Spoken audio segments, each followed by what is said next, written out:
What happens when the thing you painstakingly fix is suddenly the only thing standing between life and death?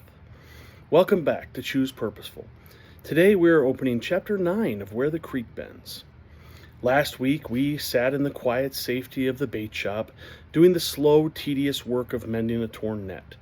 We learned how to stitch our lives back together. But today, the safety of the bait shop is gone. Winter has tightened its grip on Glimmer Lake. The world is frozen and silent and incredibly dangerous. Today, we're going to watch Rolli carry his mended net out onto the ice, not to catch fish, but to face a terrifying crisis that will test exactly how strong his mending really is.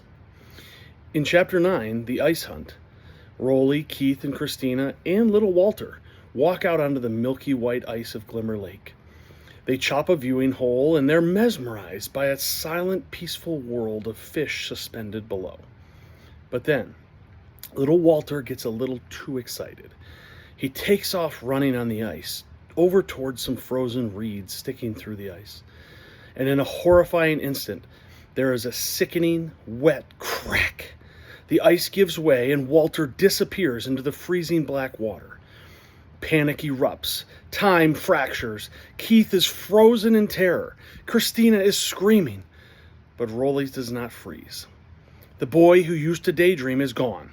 A leader takes over. He barks orders and he drops Keith to his stomach to spread the weight.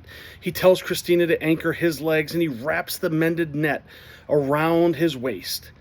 He belly crawls across the groaning, treacherous ice and towards that dark hole.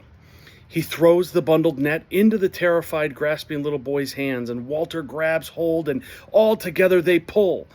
For a heart-stopping second, the weight of the water fights back against them, but the net does not tear. Every single one of those careful stitches holds. They drag Walter out of the black water and onto solid ice.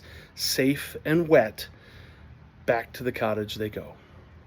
Later that night, Rolli looks at his frozen, mended net. He realizes it wasn't just a tool for catching fish. It was a testament to patience and a lifeline that held on to life itself. When you do the hard work of healing, when you stitch your life back together after a massive loss, you aren't just healing for you. You are building a potential lifeline for someone else who may need you. When the ice cracks in someone else's life, your healed scars can become the strength that they hold on to. If you are facing a sudden crisis today or trying to help someone who is facing a crisis, use the toolkit. Stop. Stop letting the sudden crack of ice freeze you in panic. Look at the tools and the resilience that you have built. Your past healing is the exact tool you need for this moment. Listen to what crisis actually requires. Cut through the noise and the fear and let your actions take hold. Feel the absolute terror of the moment. Admit that you're terrified, but do it anyway. Feel the fear and act. A healed life is a strong life, and someone around you needs your strength. So let's make a deal this week. I want you to be someone's anchor.